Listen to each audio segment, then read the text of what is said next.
Welcome to part 17 of Let's Play Eric the Unready. The immaculately, horribly timed Eric the Unready, which never seems to... I can never keep track of the time right. 4:55, remember? So it goes 10 minutes this time. Alright, so now, when we last left off, we're looking at this coupon.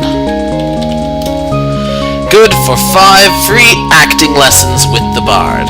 Bruce blows by and says, "Have I told you about our specials?" Good! He wanders off again, so we can never order in here. Now, let's see. Read book, I believe. Even glancing at the cover makes you drowsy. You dare not actually open the book. You catch the waiter's eye again. He waves as if to say he'll be right over. Which is BS. Open book. Come on. Oh, again. I think they're just ordering a meat again. Okay, same joke as before, but with a different punchline. I order it because if I drink enough of this swill, I might get to meet the Swedish bikini team. He spits out some glass shards and drains the bottle. Bruce stops in front of you and says, "Finally, would you like to see a menu?" Just for fun, let's say yes. Yes.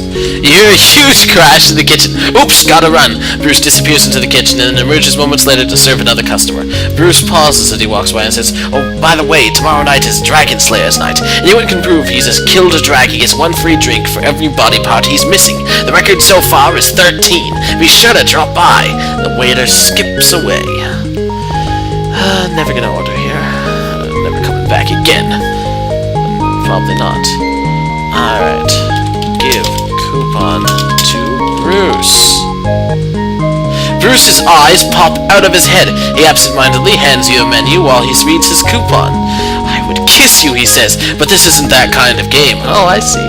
He stuffs the coupon into a private area of his clothing and moves on to help another customer. So we finally got a menu. And, of course, he needed those acting lessons because he is an aspiring theater person. And this is why I guess try to kiss Bruce, and he's reasonable about it. I suppose I probably have to get him drunk first, or romance him to begin with. Alright. So now we have a menu. We can order a drink. Bruce says certainly, disappears for a brief second, and brings back the drink. You open the bottle and drain it in a single gulp. Moments later, the bottle magically vanishes. So now, there is actually a specific drink, I believe, I need to order. I think Mead Light. Remember how they were talking about it over there? I order it. Bruce says certainly, disappears for a brief second, and brings back the drink. This time, I get points. So, that's all I actually need from here, I believe. I mean, take keys. Howard says, "Hands off, those are my stock in trade." Same joke as before. "You're both wrong," he says, chewing off the top of the bottle. "I order it because it's it and that's that." He spits out some glass shards, drains the bottle. Everyone goes back into uncomfortable silence. How we hate it. Buy keys? I'm just having fun right now. The keys are for duplicating, not buying. Alright, so we can keep that in mind.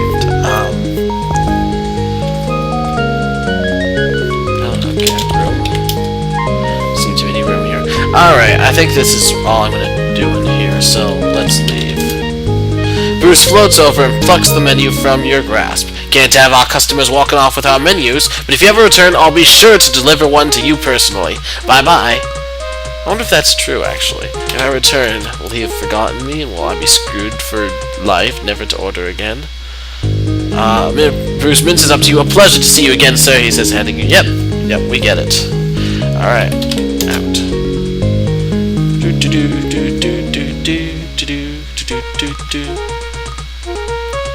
Alright, let's do some exploring. North into the town. Oh, okay, I see. So this is... Alright, Howard Johnson's is north, so west is the only other direction we can go. As soon as you start off down the road, you hear a rumbling behind you. Turning around, you spy a huge ox cart bearing down on you. You dive into the ditch on the side of the road while the cart passes. It is driven by a two-headed oaf who laughs at your misfortune. The cart is laden with still smoldering wood from the enchanted forest, which, if you recall, we burned down. As the cart pulls away, you read a sign on the back that says, "How's my driving? Call 1-800-PISS-OFF." You know, I believe in the early 90s that joke was still fresh. I think I also saw more signs about driving. I don't see them nowadays. Alright, we're going to Leicester Castle. You trudge along for a while, and eventually the road comes to an end in front of a castle. The castle looks well-nigh impenetrable. The soldiers patrol the parapet, and the huge gate is shut tight, but you see some iron rungs set into the wall near one corner next to a large, prickly bush. Unfortunately, the rungs are situated directly below a pot of boiling pitch that is manned by an alert-looking soldier. It looks as if others before you have laid siege to the castle. You see a battering ram, a large wooden rabbit, and a broken catapult here. Large wooden rabbit. The road leads back east to the tavern. One of the soldiers catches sight of you and says, "This castle is the resting place of the crescent wrench of Armageddon. Vous must go away tout sweet, or we shall empty our noses in the air towards you." Oh. I'll give you -5 guesses what they're referencing with this. Actually, I'm going to do another one because I spent a lot of time just fooling around.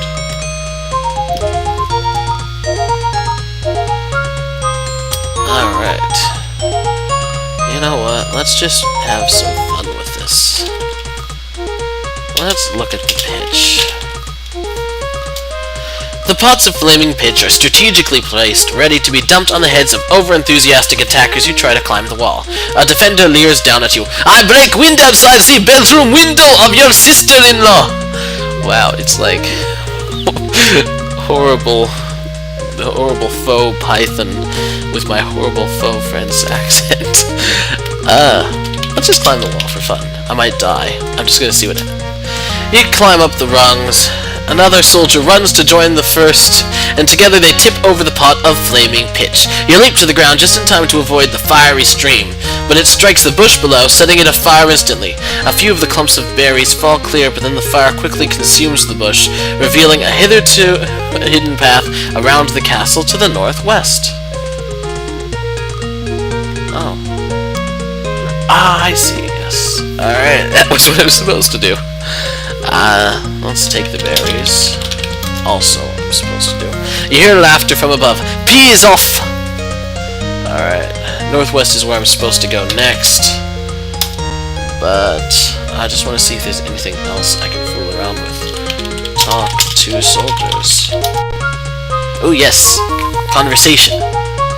"I have come for the crescent wrench of Armageddon. Surrender it unto me at once. Quel dommage. We have but one crescent wrench of Armageddon. Perhaps we should chercher at Ralph's house of crescent wrenches of Armageddon. We have heard these as fine a selection." I'll try to finish this quickly. "I command you in the name of Fudd, open your gates." "Oh well, that is different. The name of Fudd, you say. Zut alors, bon chance. Rendezvous, Chevrolet. What was the question?" "Look, it's a four-headed monkey." "Vous cannot distract us in that fashion, running pig dog. Nous sommes ever vigilant." Candygram." "Merci, leave it outside the gate." "If you do not open your gates, I shall be forced to place you under siege." "Mon Dieu, anything but that. Now we are trembling like little mice." I have one more minute. I close my mouth at you. Oh, I love this game. I do. I really do. What's around? Can I take the battering ram? Take ram. You'd have to drop everything you were carrying to even think about lifting one end of the battering ram. You hear laughter from above. "You tiny-brained nibbler of uncooked llama parts!" Hide in the rabbit.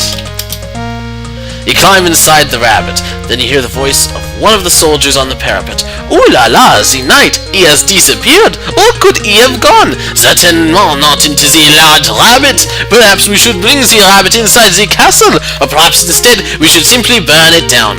You hear the thunk of a fire arrow striking the rabbit. It starts to smolder and soon there's a flame. You stumble out coughing just as the whole thing collapses. The soldiers on the parapet laugh at you. I'm gonna end right now. I think I have 20 seconds left, which might be perfect timing for once. See you in the next part. And I hope you're enjoying this. Send me, suggestions, recommendations, and criticism. Comment!